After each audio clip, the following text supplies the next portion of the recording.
The regional and local variety in language. Some things that show variety in languages are slang and vocabulary. Slang is a type of language that consists of words and phrases that are regarded as informal.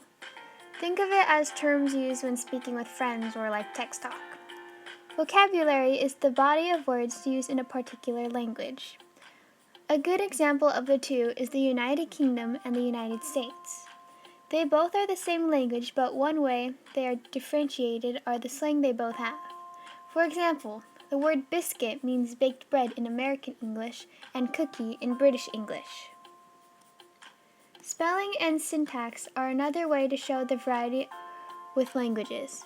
Spelling is the process of activity of writing or naming the letters of a word.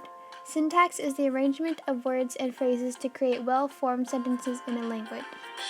Each language has a different syntax.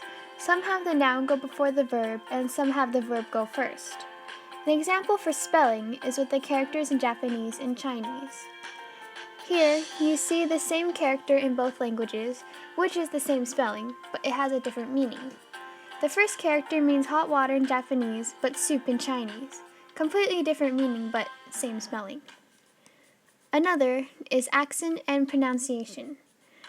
Accent is a distinctive mode of pronunciation of a language, usually associated with particular nations, locality, or social class.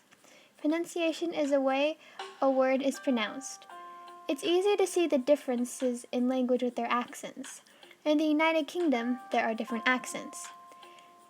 In some parts of the UK, citizens speak like this. These speakers often live in England. And there are speakers who sound like this who live in a different part of the UK, mostly in Ireland. Lastly, something that shows the variety in languages is an isogloss. An isogloss is a line on a dialect map marking the boundary between linguistic features.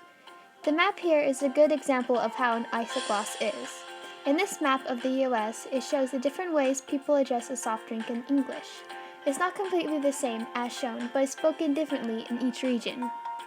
And that concludes my presentation about the regional and local variety in language.